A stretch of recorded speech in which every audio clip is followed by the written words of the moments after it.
conferencia Panamá y su separación de Colombia, que será llevada a cabo por los doctores Carlos Eduardo Rubio y quien habla Alberto José Díaz Támara. Carlos Eduardo Rubio, exministro de Gobierno de la República de Panamá, y quien habla Alberto Díaz Támara, que ha sido docente durante más de 20 años en diversas universidades de mi país, Colombia, en Bogotá, y también soy investigador en temas históricos. Mi profesión es abogado. Es un tema que a todos nos interesa porque aquí hoy confluyen gentes que tenemos sangre colombiana y que somos obviamente de Colombia, como el caso mío y de muchos que están ahí.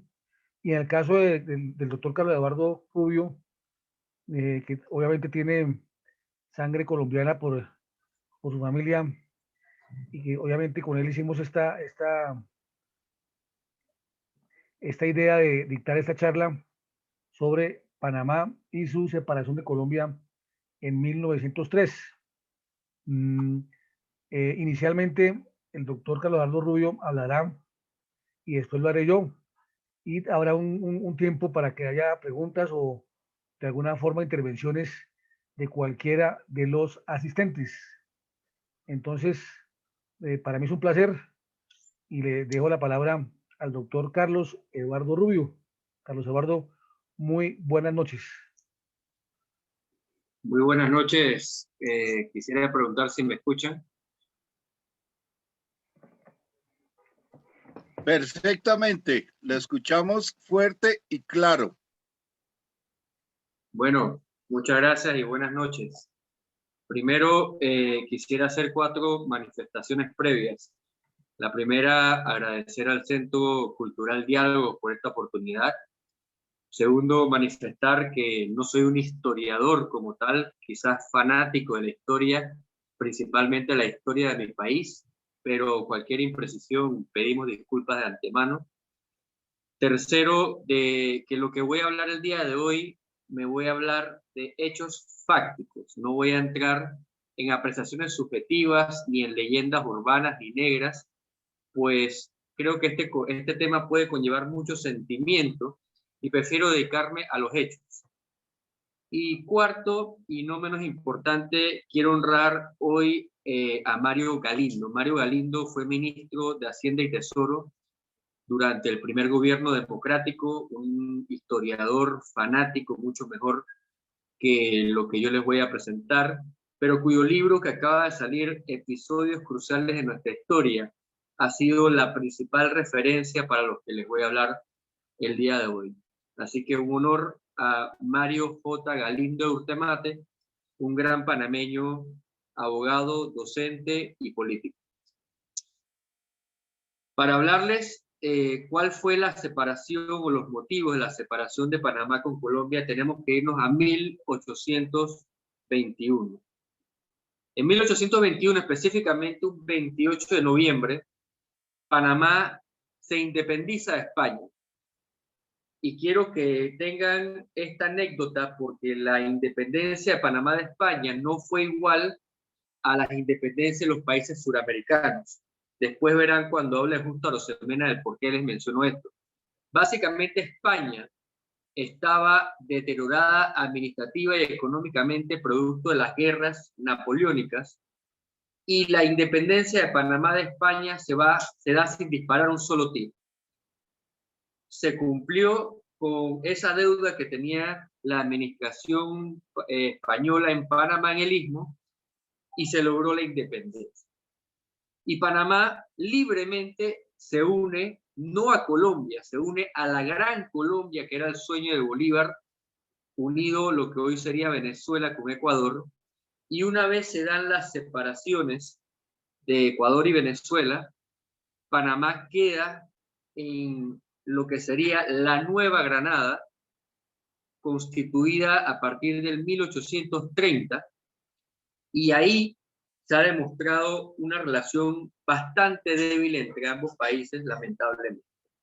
Y prueba de que la unión entre la Nueva Granada, entre Colombia, lo que sería hoy Colombia, y el Istmo de Panamá, era débil, que hubo 4 intentos separatistas: 1830, 1831, 1840 y 1861, del cual solo hablaré hoy, del que más se destaca, que fue el de 1840. ¿Por qué se destaca más el de 1840? Porque se establece como jefe del Estado del Istmo a Tomás Herrera. Herrera, que lleva el honor, una de las provincias centrales de este país, que es parte de la región de Azuero, que casualmente también es honor a un colombiano ilustre, como fue Azuero y Plata, fue presidente por 13 meses, de 1840 hasta una parte de 1841, y ahí se da el intento más fuerte, o se dio el intento de separación para tener un autogobierno Panamá más fuerte hasta el año 1903. Al punto que cuando suceden o terminan esos 13 meses de Tomás Herrera, se hacen las negociaciones desde Bogotá, y una de las condiciones para poder volver a unir a Panamá con la Nueva Granada fue que no hubiese castigo contra los secesionistas isleños. Otro dato importante de la fragilidad de Panamá y Colombia en ese momento fue que se tuvo que establecer el Tratado Mayarino-Pitlac en 1846.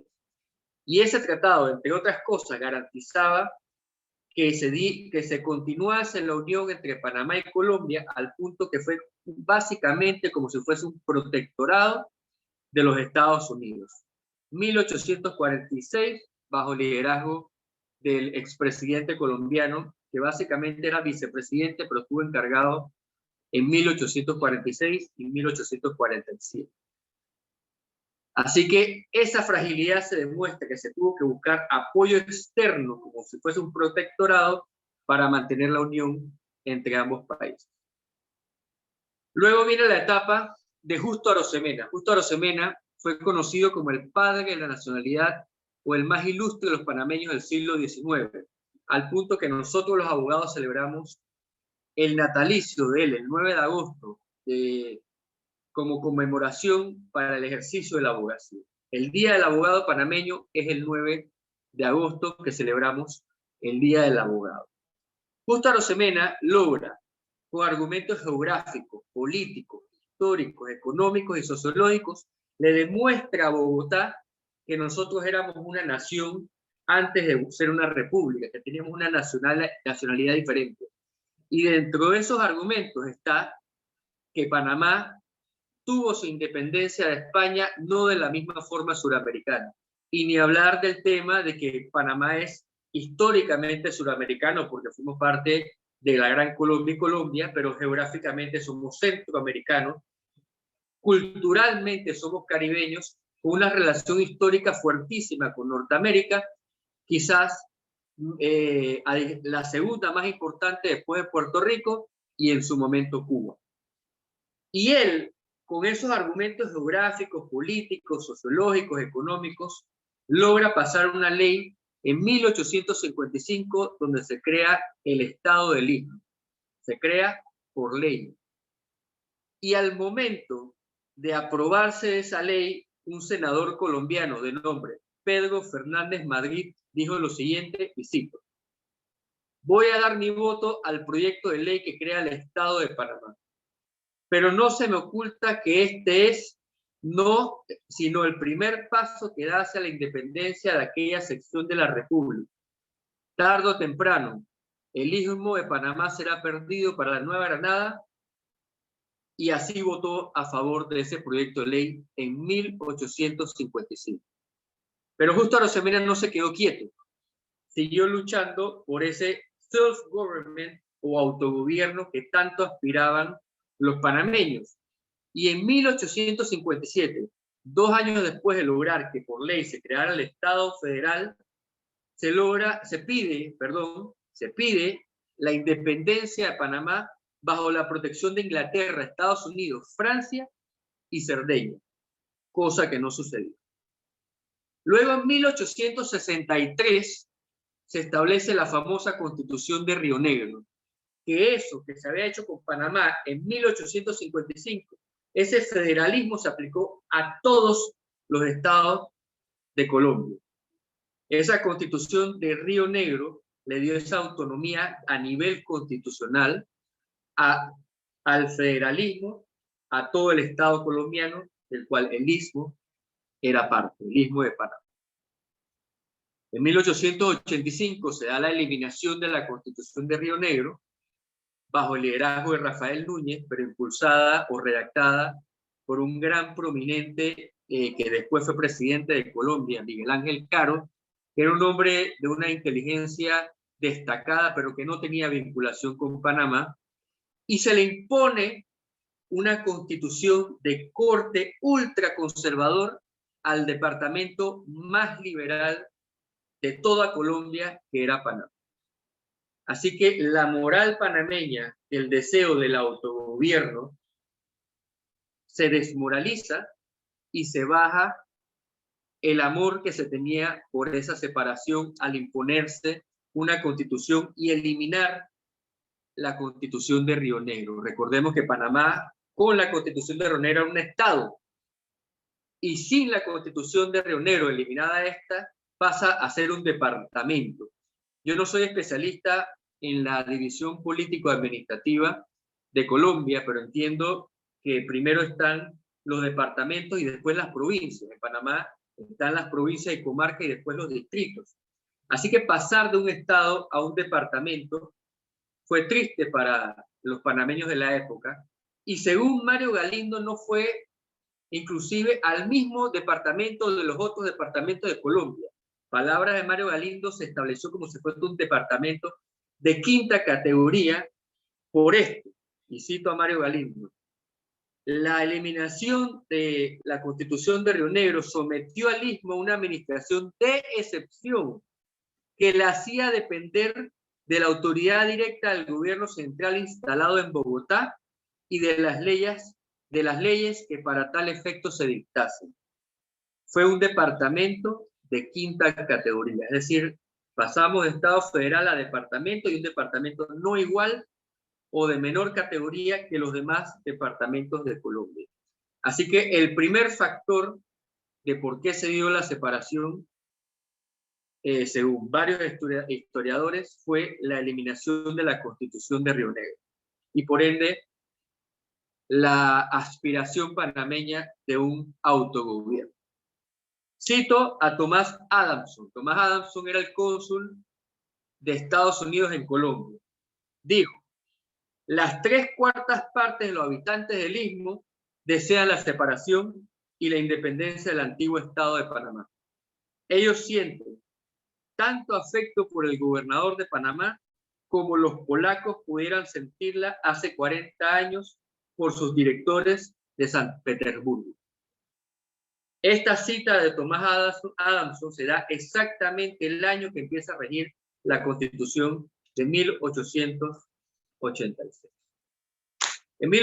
Cambiando de tema, en 1882 se empieza la construcción del canal, que fue una aspiración de Carlos V, que evidentemente se utilizó mucho para las ferias de Portobelo, hablando de la posición geográfica de Panamá, la fiebre del oro, donde salía más fácil ir del este hacia el oeste de Estados Unidos a través de Panamá y no cruzando los Estados Unidos como su tal.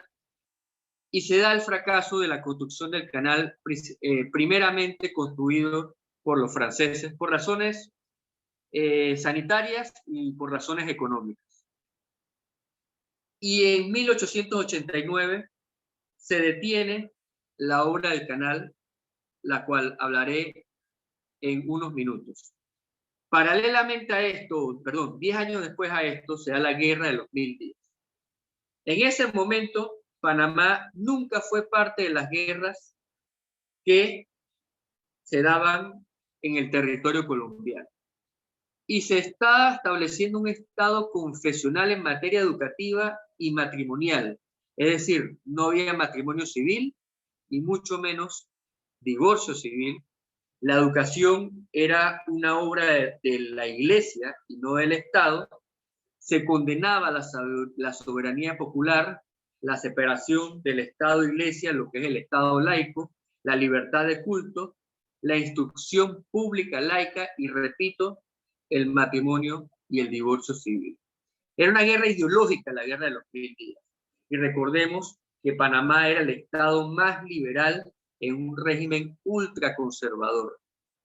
Inclusive los conservadores que en ese momento controlaban el Senado decían que no se podía votar liberal sin ofender a Dios. No se podía votar liberal sin ofender a Dios. Así que el gobierno conservador dominaba el Estado y los liberales, sin poder llegar al poder por la vía electoral, se va a la guerra. Una guerra por el poder, pero una guerra ideológica. Y los liberales emprenden las armas, quizás improvisadamente, con el fin de deponer el poder. Y por primera vez, esto hay que verificarlo, pero según he leído, por primera vez, Panamá se involucra en una guerra que se estaba dando en el territorio colombiano, y la guerra lo ganan los conservadores.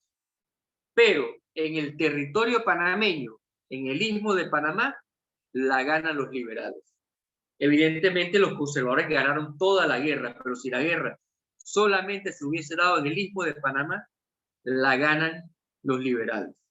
Y esto produjo mucha pobreza, muchas muertes, mucha desesperación, mucha tristeza y un empobrecimiento que en ese momento las obras que tenía Panamá, que era un país de 300.000 habitantes y un patrimonio de 10 millones de dólares, todas las obras eran municipales, producto que el poder dependía desde Bogotá, producto de una constitución política que establecía la excepción y el poder emanaba de Bogotá.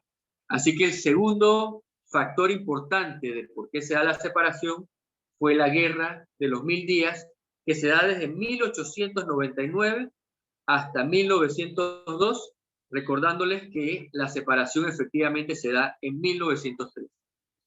Y la tercera fue el Tratado de Herrenheim, rechazado por el Senado colombiano. En ese momento, Panamá tenía 3 senadores ante la Asamblea: Pérez y Soto, José Agustín Arango y José Domingo de Valdía. Les digo esto porque José Domingo de Valdía fue el último gobernador de Panamá ante el gobierno colombiano. Y 6 meses antes que se diese la separación de Panamá y Colombia, Vázquez Cobo, que era hermano del ministro Vázquez Cobo, ministro de Guerra, depone al gobernador de ese momento, apellido Mutis.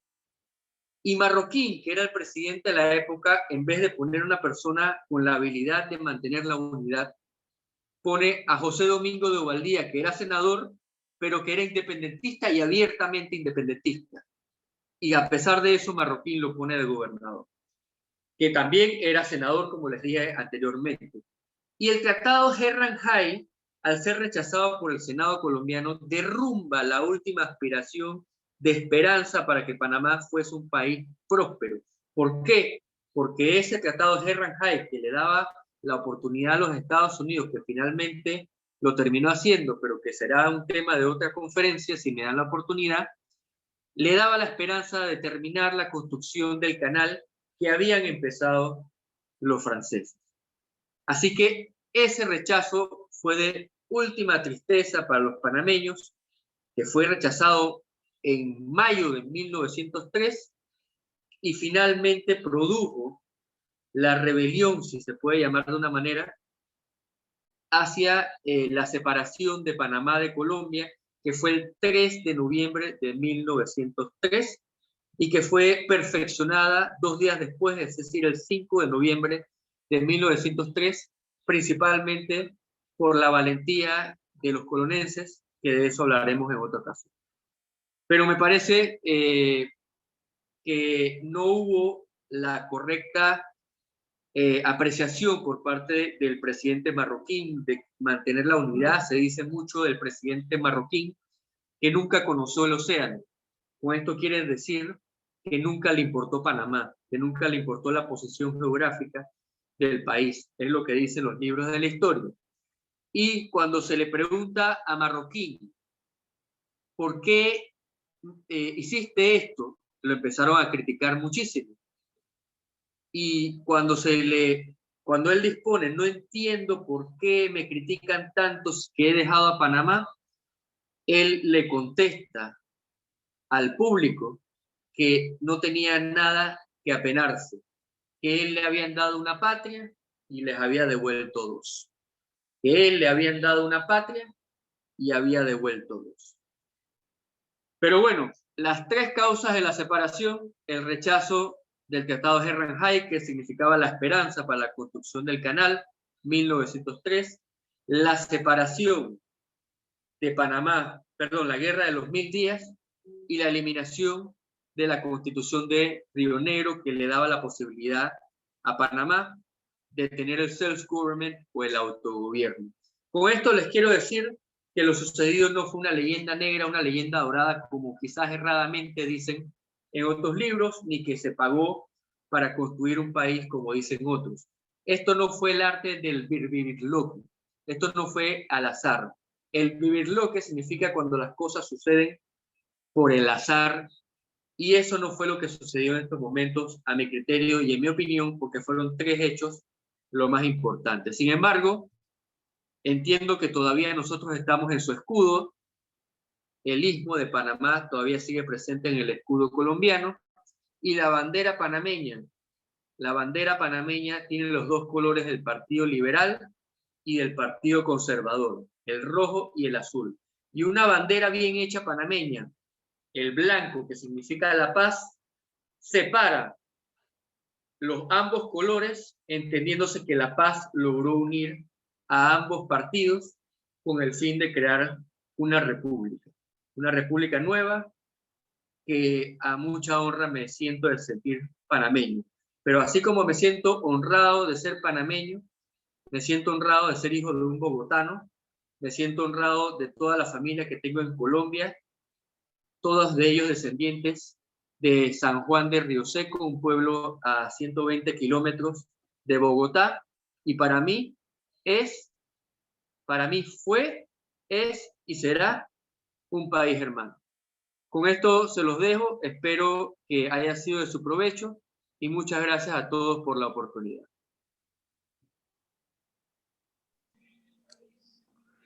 Bueno, doctor Carlos Eduardo, para mí de verdad que ha sido satisfactorio y muy interesante su disquisición sobre el tema del lado panameño, porque con Carlos Eduardo convenimos que de alguna forma él hablaría obviamente como panameño del lado de Panamá, de cómo se ve en Panamá la separación de Colombia.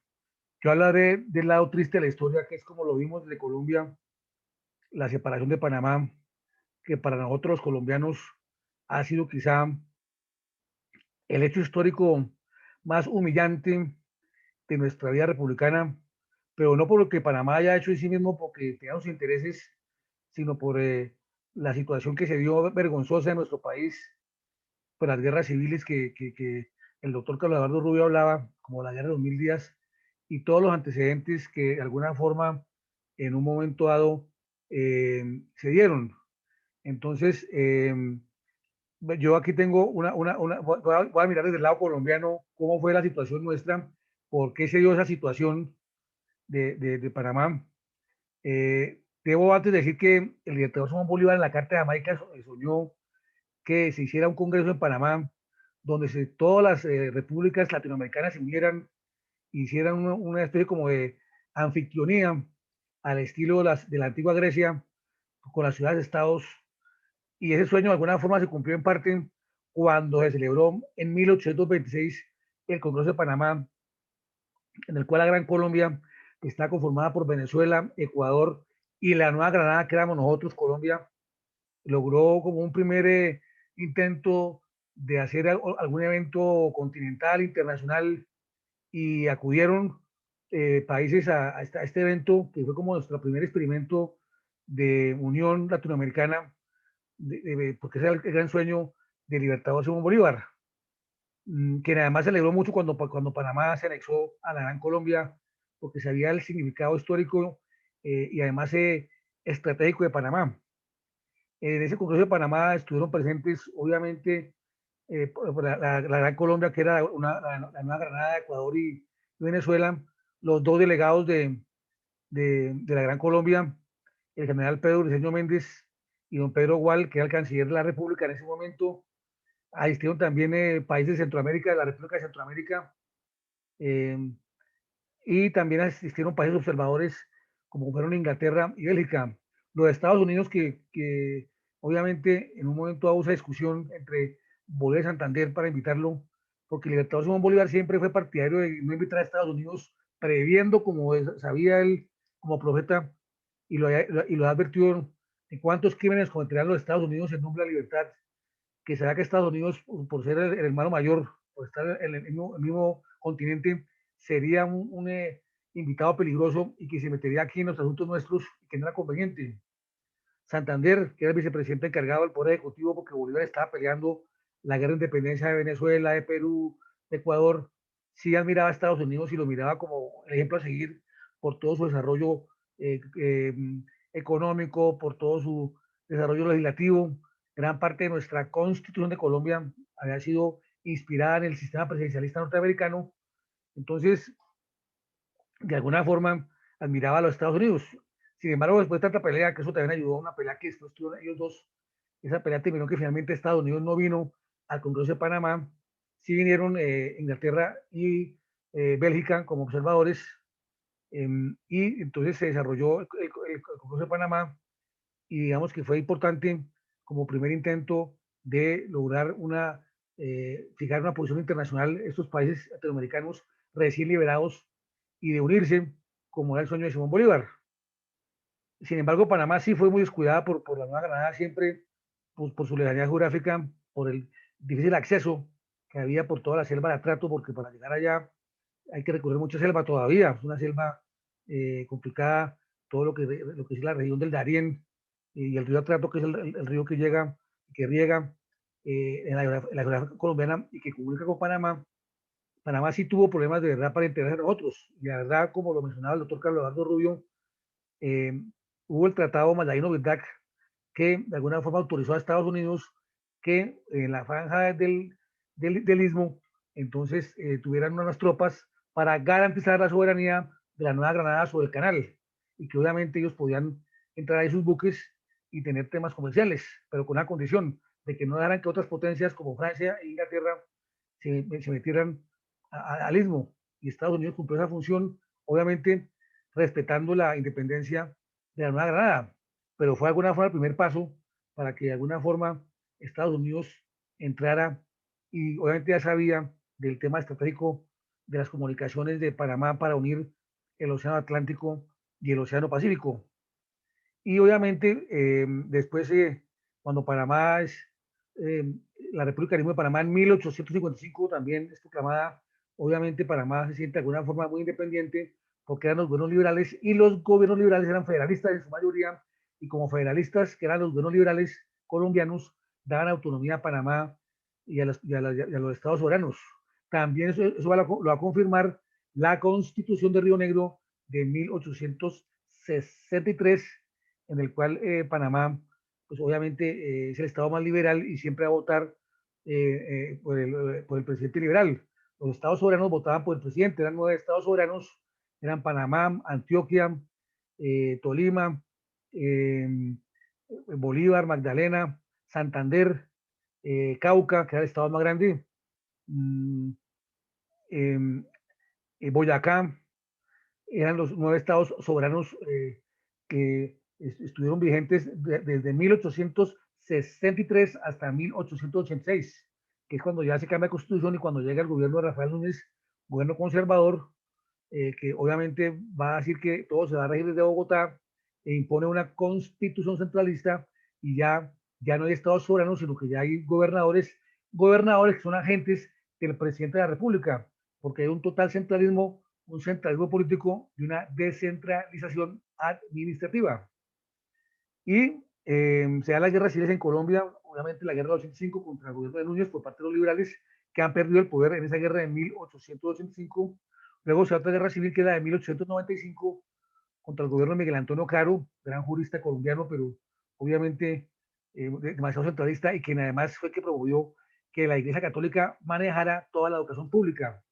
Y después viene de Miguel Antonio Caro, el presidente San Clemente, que va a ejercer la presidencia por poco tiempo, porque se vive enfermo, y empieza la guerra de los 1000 días entre el Partido Conservador y el Partido Liberal en Santander, en Colombia, y obviamente se extiende, obviamente va a Panamá, y por eso el tema complicado con Panamá, porque Panamá no ha intervenido en las guerras civiles nacionales de Colombia, y entonces obviamente que eso afecta y va a haber un papel preponderante, y a San Clemente lo tumba el vicepresidente José Manuel Marroquín, que es el vicepresidente de la República, quien va a tumbar aquí vamos a canal de Panamá, ¿no? Que como está actualmente, mmm, que uno lo mira y dice, es parte de nuestro escudo nacional y esta gran obra pues de ingeniería que hizo los Estados Unidos. Aquí tenemos a Tomás Herrán, que precisamente es el que va a firmar precisamente cuando ya se ve el tema de que Estados Unidos tiene un presidente que se llama el presidente Theodore Roosevelt y que está ejerciendo en ese momento la política del Big Stick o Gran Garrote, es decir, la intervención de Estados Unidos, porque ya empieza a ser potencia, se ha desarrollado ese país de una manera vertiginosa durante todo el siglo XIX, con grandes inventos, grandes descubrimientos, y este presidente que ha sucedido a McKinley, a John McKinley, que ha sido asesinado en 1901, sabe el papel que ya Estados Unidos es un imperio. Además, se ha aprobado la enmienda Platt que se da a raíz de la independencia de Cuba, de España, y que obviamente esa independencia de Cuba sobre España se da en 1898, obviamente auspiciada por Estados Unidos. La enmienda Platt va a ser parte de la Constitución de Cuba, y en la Constitución de Cuba va a decir que en cualquier momento Estados Unidos puede intervenir a Cuba y que Estados Unidos maneja una serie de bienes dentro de Cuba. Entonces, esa enmienda Platt va a poner en alerta a toda América Latina por el papel ya del Big Stick o Gran Garrote que ha iniciado el presidente republicano Theodore Roosevelt, que ha sucedido al presidente John McKinley, que ha sido asesinado, y después se va a hacer reelegir por el Partido Republicano en la presidencia de los Estados Unidos, el señor Theodore Roosevelt, que además es el que va a estar pendiente de que se haga el canal de Panamá. Se había propuesto también el canal por Nicaragua, pero había una serie de problemas. Ya Colombia, como lo notó el doctor Carlos Rubio, había iniciado los trabajos en el canal de Panamá con la ICEPS, Fernand Lesseps, que había hecho el canal de Suez era una compañía francesa, y entonces se apropian de los derechos que tenían para construir el canal de Panamá, la compañía francesa de Lesseps, lo apropian los norteamericanos y urgen de la firma del tratado, un tratado que permita a Estados Unidos construir un canal interoceánico, además porque la urgencia por el desarrollo capitalista que tenía Estados Unidos, y se necesitaba obviamente ese paso importantísimo para todo el comercio internacional, porque ya está el capitalismo en su máximo desarrollo en los Estados Unidos, y por eso era importante ese paso y darlo pronto. Y además Estados Unidos de alguna forma convenció a la Gran Bretaña de alguna forma de que no intervinieran aquí en el Centroamérica y en Colombia, obviamente con cierto chantaje de guerras, y ya ha mostrado los dientes también a Estados Unidos, al mundo entero, y urgió obviamente a Colombia que hiciera el tratado. Nos coge a nosotros el peor momento de la historia, saliendo de una guerra civil que había dejado al país arruinado, una guerra civil de 3 años que fue la guerra de los 1000 días, y se firma el tratado de Ranjay por Tomás Herrán. Tomás Herrán, que va a ser el ministro plenipotenciario de Colombia y que va a firmar ese tratado el 22 de enero de 1903, y que fue aprobado por el Senado de Estados Unidos y negado por el Congreso de Colombia, y lo que nos va a costar la pérdida de Panamá. Tomás Herrán no era cualquier individuo de Colombia. Antes han estado en los trabajos los doctores Carlos Martínez Silva y José Gente Concha tratando de negociar con Estados Unidos cómo va a ser el tema de la construcción del canal de Panamá, pero quien realmente hace el tratado por orden, por instrucciones del presidente José Manuel Marroquín, es Tomás Herrán, que es un hombre que sigue nada más y menos que el presidente Pedro Alcántara Herrán, y nieto de otro expresidente, Tomás Cipriano de Mosquera. No era cualquier individuo como muchas veces lo hacen aparecer, sino que fue un ministro plenipotenciario conservador enviado por el presidente Marroquín para tal fin a los Estados Unidos. Y ese tratado va a construir una faja de 5 kilómetros del istmo para construir el canal que Estados Unidos va a explotar, pagando a Colombia 10 millones de pesos inicialmente, y $250,000 por año adicional de la construcción, que va a ser durante 9 años. Y obviamente ese tratado va a ser rechazado por el Senado de Colombia, que acaba de estar la salida de la guerra de los 1000 días. Sin embargo, en Colombia sí había, de alguna forma, una oposición radical al presidente marroquín, y le ha encabezado ese prohombre de la sabiduría, que era Miguel Antonio Caro, que era un hombre bastante sectario, y además había impulsado el centralismo en Colombia. Y sí, yo no le doy tanta gloria a Miguel Antonio Caro tampoco, como tampoco se ve al presidente marroquín, porque la verdad fueron los culpables de alguna forma por el lado de Colombia de que se haya perdido Panamá. Miguel Antonio Caro, por ese gobierno centralista, por ese gobierno autoritario que persiguió al Partido Liberal, con la ley de los caballos, donde acabó la libertad de prensa, ley de los caballos de 1888, que no permitió que nada fuera contra el gobierno conservador. Toda la educación de la iglesia era manejada por la iglesia católica, todo se manejaba desde Bogotá, y es cierto, el señor Caro y Marroquín no conocieron ni siquiera el mar Caribe alguna vez, porque eran hombres bogotanos que vivían la realidad de Bogotá, en nuestra fría cordillera, y muy poco entendían del tema de la provincia. Sin embargo, muchas veces el señor Caro fue, inclusive alguna vez fue parlamentario por Panamá, sin haber estado nunca en Panamá, porque muchas veces les delegaban esa cuestión. Claro, cuando ganó las guerras conservadoras, se hicieron elegir por Panamá. Alguna vez Caro fue parlamentario por Panamá, imagínense.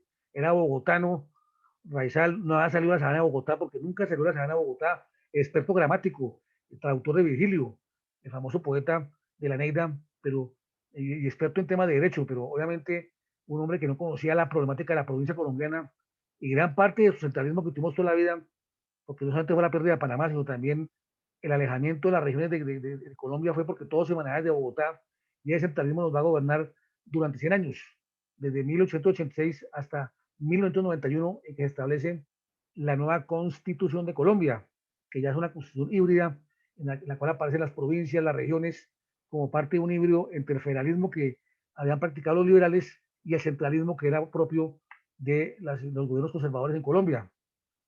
Entonces, esta guerra de los 1000 días nos va a coger a Colombia recién salidos de la guerra de los 1000 días, donde hubo 100 muertos además. 100.000 muertos, pero hubo 100.000 muertos en la guerra de los 1000 días entre los conservadores y liberales. Va a ganar el gobierno conservador de Marroquín la guerra.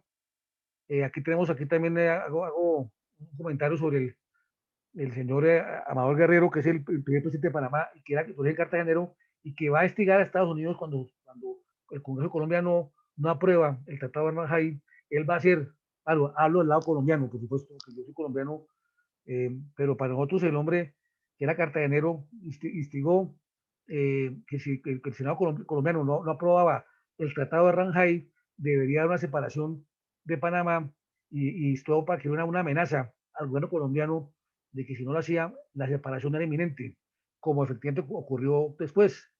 Tengo entendido que este señor va a ser el primer presidente de Panamá, eh, Amador Guerrero. Entonces, aquí lo mostramos, aquí tenemos una gráfica de él. Eh, Aquí tenemos, obviamente, ya hablamos también del presidente Marroquín. El presidente Marroquín, que va a ser un presidente que va a ser nefasto para Colombia, porque inclusive se habló de que inclusive eh, con el tema del Tratado de Arnajay, que el hijo de él, Lorenzo Marroquín, que era senador de la República, se iba a beneficiar de comisión por parte de los Estados Unidos para que el Tratado de Arnajay fuera válido. Y muchos habló de eso. Hubo debates en el Senado muy fuertes, y al señor Lorenzo Marroquín, hijo del presidente José Manuel Marroquín, se le dijo que él de pronto era que iba a recibir parte de esa comisión que se da por el primer año por la construcción del canal de Panamá, de esos 125.000, y entonces se le iba a dar dinero, y eso fue acusado, y fueron los debates que se hicieron muy famosos, como el famoso debate que se hizo en el Congreso de Colombia con el hijo del Ejecutivo, al señor Lorenzo Marroquín, hijo del presidente José Manuel Marroquín. Es un hecho vergonzoso. El gobierno de Colombia estaba quebrado, inclusive en ese momento el gobierno de José Manuel Marroquín expidió, hizo nuevos dineros, o sea, expidió billetes nuevos, y obviamente hubo una inflación terrible en nuestro país, porque obviamente se emitió por el Banco Nacional de Colombia dinero para la guerra. Entonces había una inflación, una hiperinflación en Colombia, y fue también parte de la ruina. Luego, la pérdida de Panamá, desafortunadamente, hay que reconocerlo, aunque nos duele a los colombianos, fue una pérdida merecida, porque siempre descuidamos a esta región tan importante, estratégica para el mundo, como después se demostró, por las guerras civiles nuestras, por las pasiones políticas entre los partidos conservador y liberal, eh, y que obviamente ¿no? se olvidó Colombia de todos, de sus vecinos, de sus fronteras. Después vamos también a perder terrenos con Venezuela, sobre todo con Brasil, porque Brasil nos va a aplicar el utis possidetis. De hecho, el utis possidetis juris en derecho internacional dice que, y fue el que se habló cuando hubo la independencia, que todo quedaba, las nuevas repúblicas, que eran la Nueva Granada, Venezuela, Ecuador, Perú, que todo quedaba bajo la teoría del derecho internacional del utis possidetis juris, que todo quedaba como estaban los límites fronterizos como estaban en la época de la colonia. Y así fue durante muchos años. Pero Colombia, por andar en guerras civiles, por olvidarse sus fronteras, muchas fronteras que eran selváticas, como el caso con el Ecuador, con el Perú, que después va a una guerra en el 32 en Leticia, y con el Brasil, pues obviamente Colombia sí, era el dueño de esas tierras, pero bajo el utis possidetis juris, pero en teoría, en los mapas, pero no había ninguna guarnición colombiana en esos lugares apartados de Colombia, selváticos, totalmente aislados, no había ninguna guarnición, no había alcaldías, no había presencia del Estado. Y entonces en Brasil, por ejemplo, nos aplicó el utis possidetis. De hecho, Germán Cavelier, famoso internacionalista colombiano, habla de que perdimos gran parte, más o menos una tercera parte de lo que es Colombia con el Brasil, por la teoría del utis possidetis. De hecho, porque Brasil sí fue como país avanzando con tropas militares, fue colocando alcaldes, fue colocando guarniciones militares y se fue quedando con la teoría del utis possidetis. De hecho, es decir, poseer la tierra de hecho, poseer los territorios de hecho, se fue quedando con gran parte del Brasil. Panamá fue de esas regiones olvidadas, también así, pero obviamente los gobiernos liberales federalistas mantenían, y por el tema de que Panamá era Estado soberano, mantenían obviamente eh, su autonomía. Pero la constitución centralista del 86 de Miguel Antonio Caro del doctor Rafael Núñez olvidó a Panamá, le impuso un gobernador, le impuso una vigilancia central, entonces obviamente generó el descontento de los panameños. Además los panameños eran, de alguna forma, muchos eran comerciantes por razones naturales, porque obviamente estaban en un estrecho que se prestaba para eso, por la comunicación que había entre los dos océanos, Pacífico y Atlántico, y por eso entonces Panamá pues era dado a eso, a que era un sitio de comercio, y el departamento más liberal de Colombia era Panamá, tanto así que la provincia de Azuero y la península de Azuero, perdón, la península de Azuero, que es una salida que hay sobre el Océano Pacífico, es el nombre del doctor Vicente Azur y Plata, que fue uno de los creadores del programa liberal. Luego, Panamá tiene una tradición absolutamente liberal, y en la guerra de 2010, precisamente, al estar la guerra en Panamá, va a provocar también parte del tema separatista que va a impulsar este señor eh, Amador Guerrero, que va a ser obviamente el primer presidente de la República de Panamá. Luego, es una página triste la historia de Colombia, porque hubo de todo, hubo hasta sobornos. El señor Marroquín, hijo Lorenzo Marroquín, no se pudo comprobar nunca eso, pero hubo esa insinuación de que él había recibido dinero por parte de Estados Unidos para que se quedara con el dinero que se daba, de los 250.000 pesos que se daban por el primer año de construcción de la obra del Canal de Panamá. Nunca se pudo comprobar, pero fue un debate grandísimo que hubo, y Colombia va a sufrir mucho por eso, por la pérdida de Panamá, que se da el 3 de noviembre de 1903, cuando el general Esteban Huertas, que era el encargado del Batallón Colombia en Panamá, de alguna forma se deja sobornar por este señor Amador Guerrero, y no hace nada, y los militares colombianos que han llegado allá, como el general Juan B. Tobar, que llegó ya para recuperar Panamá, porque obviamente cuando no se aprobó el Tratado de Ranjay, cuando el Tratado de Ranjay no se ha aprobado por el Senado colombiano, pues ya obviamente ya el rumor de pérdida de Panamá crece, entonces hay que defender a Panamá. Entonces el presidente marroquí manda a Juan B. Tobar, que ha salido victorioso en la guerra de los 1000 días y que ha firmado el Tratado de Neerlandia con Uribe para dar fin a la guerra, sale a defender a Panamá en lo posible. Y cuando llega la guarnición de Panamá, el coronel Huertas, que es el encargado por el gobierno de Colombia, ya estaba confabulado con los separatistas para separarse de Colombia, y obviamente Juan B. Tobar es apresado eh, por lo de la guarnición, por los panameños allá. Además hay un buque norteamericano el NASWEL, que está vigilando que no pueda hacer nada Colombia. Hay orden del presidente Roosevelt, de Teodoro Roosevelt, de que si Colombia va a formar algún lío ese 3 de noviembre, pues que se le responda. Y la verdad que fue, prácticamente estuvimos amarrados, no se pudo hacer nada, y prácticamente se le entregó Panamá a los Estados Unidos. Yo sé que Panamá quedó independiente, pero realmente Panamá fue de alguna forma manipulada por los Estados Unidos, que después va a construir el canal. Pero bueno, nació como república y de pronto se merecía su oportunidad como república porque nosotros no somos capaces de mantener y darle la importancia estratégica que tenía ese istmo de Panamá, tan importante en la geografía mundial, por andar en guerras civiles, por gobiernos malos, por el centralismo de Bogotá, del Partido Conservador, de los gobiernos de Miguel Antonio Caro, de San Clemente y de Marroquín, y obviamente la pérdida de Panamá fue un hecho. Hay una foto muy famosa que salen los senadores que votaron, que eran la mayoría conservadores, o todos conservadores, porque ya habían ganado la guerra de los 1000 días, y como habían ganado la guerra de los 1000 días, estaba en el poder del Partido Conservador, en que se toman la foto todos como muy contentos por haber rechazado el Tratado de Ranjay. Sí, eso fue un acto de dignidad, pero ya estaba todo perdido. Ya Roosevelt había presionado de que ya Colombia perdería Panamá porque era la política del Big Stick, de gran garrote, y Estados Unidos estaba consolidando como potencia internacional. Vuelvo y repito, había el temor de la enmienda Platt, que había implantado un senador de Estados Unidos de apellido Platt, en la cual se había dado por la independencia de Cuba. Cuba quedaba libre de España, pero Estados Unidos, muy vecino a Cuba, podía intervenir en Cuba en cualquier momento y tomarse el gobierno de Cuba e imponer su gobierno.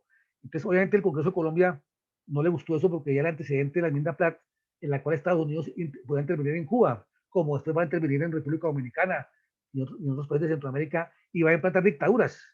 Entonces, obviamente, era el temor de la enmienda Platt, llamada así por un senador norteamericano que la invocó, y que inclusive fue impuesta en la Constitución cubana, de que Estados Unidos, sí, Cuba era libre de España, pero a pesar de que Cuba era libre de España, en cualquier momento podía Estados Unidos tomarse a Cuba, imponer sus autoridades, todo bajo la excusa del orden público, de que Cuba de pronto estaba manejando como república, de que Cuba puede estar desprotegido de Inglaterra, de Francia, de potencias que puedan amenazarla, pero eso era mentira.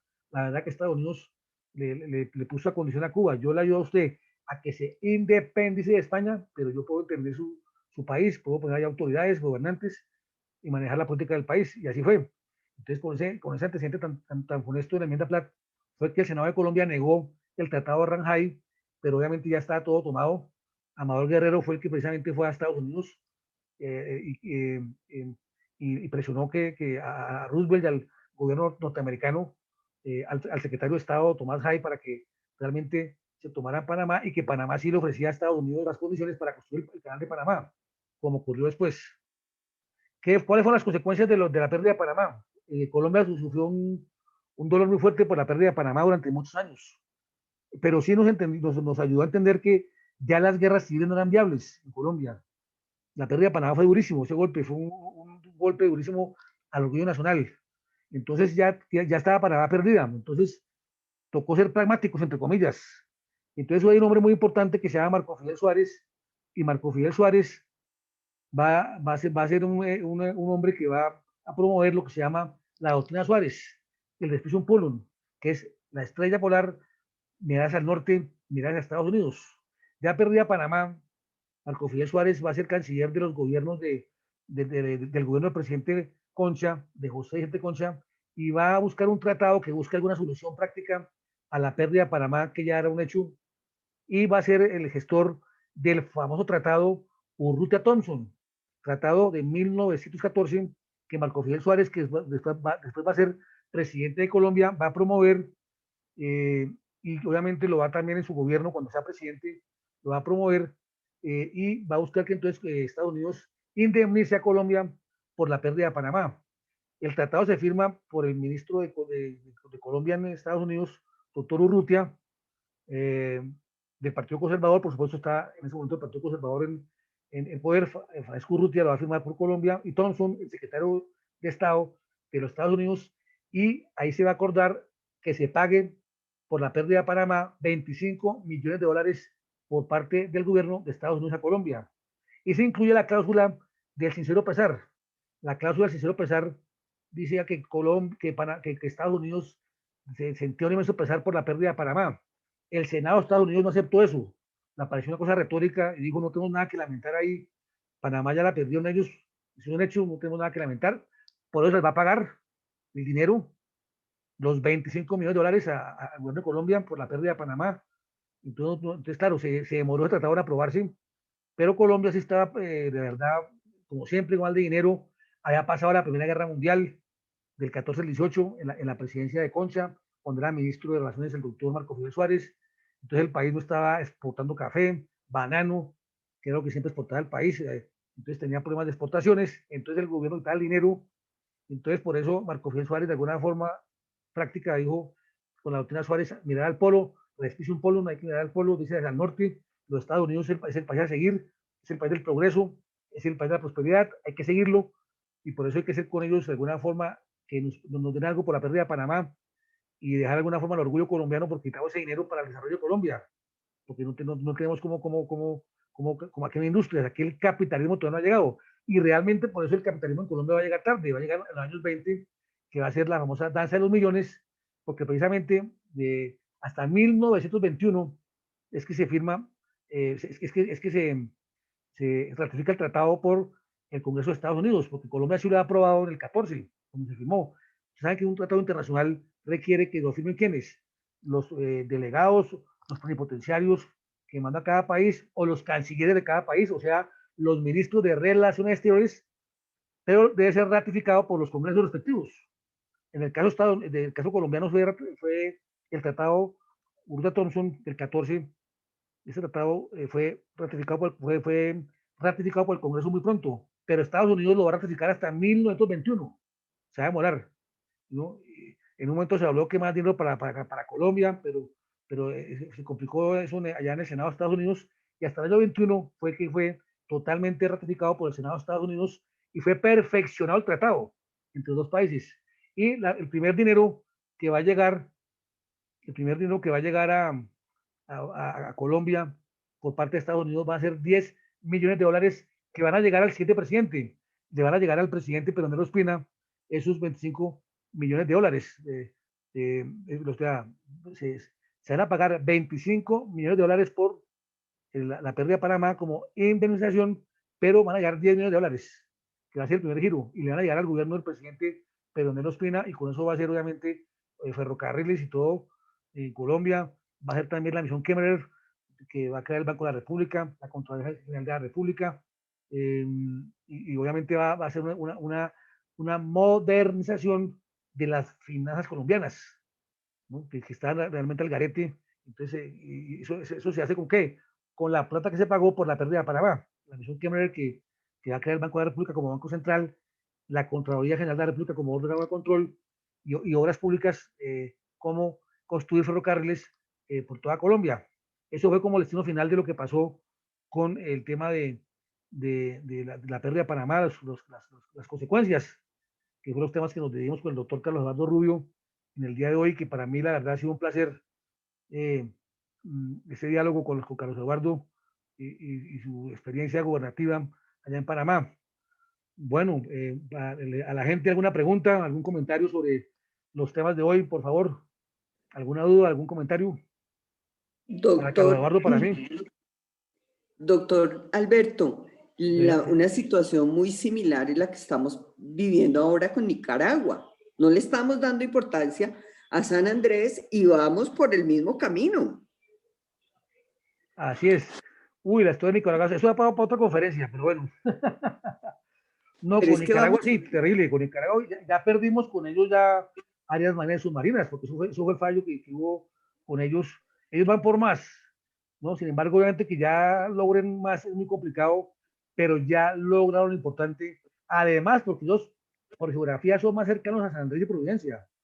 Lo que pasa es que también les pasó algo muy parecido cuando fue el famoso tratado Bárcenas-Guerra, el año 28. Bárcenas por Nicaragua y Guerra por Colombia, hicieron el tratado internacional, se reconoció a San Andrés y Providencia como parte de Colombia, pero ¿qué ocurría? Que en ese momento que se hizo el tratado de 1928, Bárcenas-Guerra, no estaba muy desarrollado lo que se llama el derecho internacional del mar, no estaba muy desarrollado todo el tema de la plataforma continental, de las 12 millas, todo estaba muy, muy crudo todavía, entonces por eso, de alguna forma, fue después que se iban a aplicar. Colombia cometió un error, fue que Colombia no debió haber dicho, no, hay un tratado, eso ya está, ya fue cosa juzgada, ya, pues cosa juzgada no, eso ya es un tratado que hay ahí, no reconocemos que haya jurisdicción de la Haya sobre ese tratado, porque eso ya está firmado, eso de acuerdo entre los países que se firmó, pero Colombia se metió en el tema, claro, porque tocaba hacerlo porque era parte de la ONU, el artículo 98, como Colombia era parte de la ONU, tenía que aceptar la jurisdicción de la Haya, pero podría decir que no, en un momento decir que no, no aceptaba eso porque ya estaba, ya había un tratado sobre eso, que era ley entre las partes y que eso quedaba firme, que era el tratado Bárcenas de Guerra, pero se metieron a reconocer la jurisdicción de la Haya por parte del señor canciller de Colombia en ese momento, de Pastrana Arango Andrés, el señor Fernández de Soto, Guillermo, y entonces otra vez el pleito y otra vez el tema ahí complicado, y ahí empezamos una mala defensa. Por supuesto, un tema muy complejo que en Colombia muy poca gente sabe de eso, la verdad. Ya aquí en Colombia, de los que sabe ese tema, el doctor Germán Cabellier, que paz descanse, un abogado muy ilustre, sí sabía, y además dejó unos libros sobre eso, sobre la historia de Colombia internacional, 6 tomos que dejó sobre ese tema, algo Rafael Nieto Navia, pero son muy pocos los que de verdad saben de todo el tema de derecho internacional, sobre todo de territorios, de mares, de todo eso. También el doctor Alfredo Vázquez Carrizosa también, que fue canciller de Colombia del presidente Pastrana Misael. Alfredo Vázquez Carrizosa también era experto en derecho internacional, muy pocos la verdad, maneja los temas, pero yo a muchos por darlas también internacionalistas que ahí estamos pagando las consecuencias de esa situación.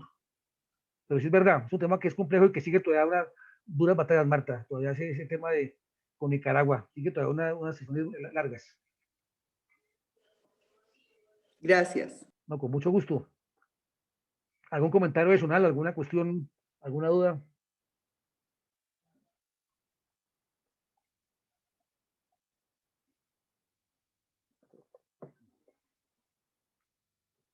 Carlos Eduardo, ¿alguna conclusión final de tu parte de pronto que quieras hacer alguna cosa? Bueno, nuevamente agradecer y reiterar el cariño y el amor que se le tiene por Colombia. Son cuestiones que sucedieron, parte de la historia. Aquí tengo unas palabras sabias de un colombiano que es de nombre Santander A. Galofre. Santander A. Galofre dijo sobre la separación de Panamá: de dueños y señores del territorio los convertimos en parias del suelo nativo.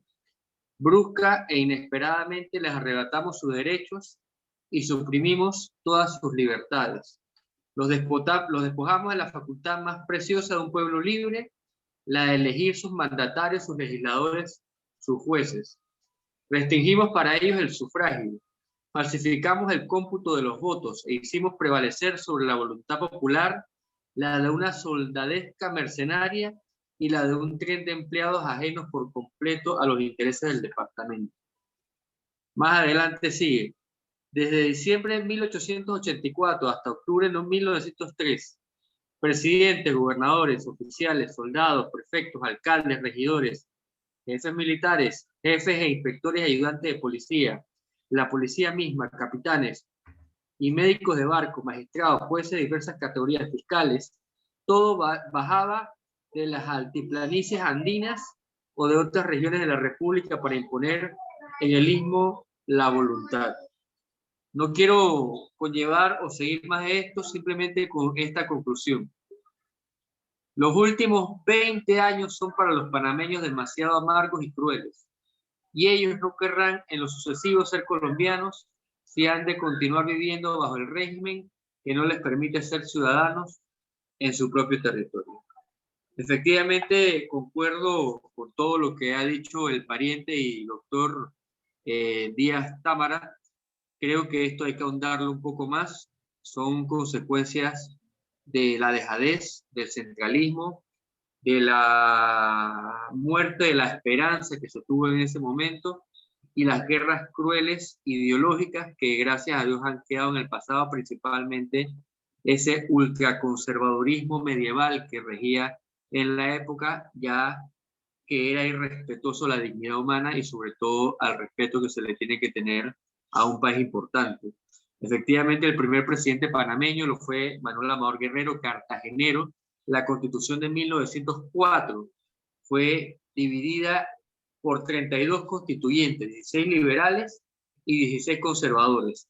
Y ese gobierno, que tenía un gabinete, también fue dividido en partes iguales entre liberales y conservadores, como les dije, que el color blanco une el rojo liberal y el azul conservador como un símbolo para construir una nueva patria. Y esa no fue la primera bandera que se propuso. La primera bandera fue totalmente rechazada hasta que la esposa de Manuel Amador Guerrero confeccionó la que les estoy diciendo como un símbolo de unidad y un símbolo que tenía que reinar la paz y no más guerras bélicas crueles y totalmente radicales e irrazonables que sucedían en la época. Esa Constitución de 1904 permitía que solo el primer presidente podía no haber nacido en Panamá, siempre y cuando hubiese luchado por la separación de Colombia, como efectivamente Manuel Amador Guerrero la luchó. Pero esto no fue fácil. El señor Amador Guerrero era un señor ya mayor, que ustedes pusieron la foto de él en sus postrimerías, y él, derrotado o sintiéndose con la moral baja de que esto no iba a suceder, porque recordemos que este no fue el primer movimiento secesionista, fue impulsado por su esposa, María Osa de Amador, a que siguiera combatiendo. Así que también hay que darle un reconocimiento a la mujer y sobre todo a la esposa de Amador Guerrero, no solamente en este hecho que al final de cuentas algo de sentimiento lamentable tiene, sino que la mujer tiene un rol preponderante en la lucha política de todo hombre e inclusive lo supera como se ha manejado en las crisis de Australia y Alemania, que son gobernadas por mujeres. Y bueno, también hay que honrar a otro gran colombiano que tuvo una gran influencia en Panamá, y con esto termino, que fue Eusebio A. Morales, que nació en Sincelejo. Y él, al haber nacido en territorio colombiano, no pudo ser presidente de la República, pero no hay ámbito de la política pública panameña, salvo uno o dos ministerios, que no tengan la influencia y la inteligencia de Eusebio A. Morales, colombiano de nacimiento, pero panameño por corazón. La persona que escribió el manifiesto de la nueva república fue Eusebio A. Morales. E inclusive quizás tiene más influencia en toda la vida cotidiana, en la creación de políticas públicas que todavía se ven hasta la época, e inclusive sus discursos todavía son vigentes en la época, que fue Eusebio A. Morales, un hombre preclaro con una inteligencia totalmente superior, privilegiada, y que, repito, tuvo esa inteligencia que todavía vive por parte de colombianos ilustres en las políticas públicas panameñas. Así que de acuerdo con todo lo que usted acaba de manifestar, inclusive gracias porque había temas que no conocía, creo que nos hemos complementado muy bien. Principalmente el error fue, a mi juicio, finiquitado por Marroquín al poner a un independentista como gobernador, y un independentista no agachado o escondido, un independentista que lo había hecho público, que inclusive escribía artículos de opinión, que fue José Domingo de Ovaldía, que después de Amador Guerrero, el presidente fue José Domingo de Ovaldía.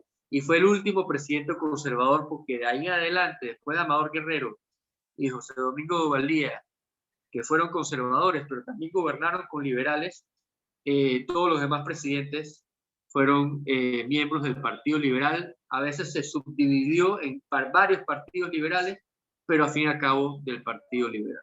Así que nuevamente agradecido por la oportunidad, y cualquier cosa a la orden, y creo que nos merecemos una segunda parte. Por supuesto, Carlos Eduardo.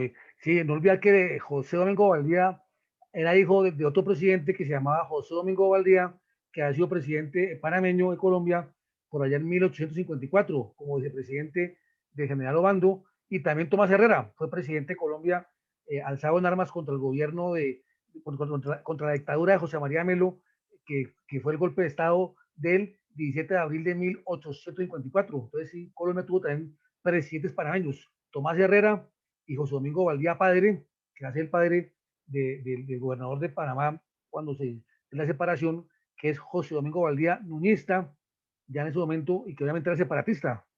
Así es. Bueno, a todos de verdad muy buenas noches y muchas gracias por su audiencia. Y a ti también, Carlos Eduardo, muchas gracias por esta conferencia. Y sí, estamos para seguir con más conferencias, Dios mediante. A todos, muy buenas noches. Feliz noche. Buenas noches, gracias. Buenas noches y muchas gracias. Buenas noches.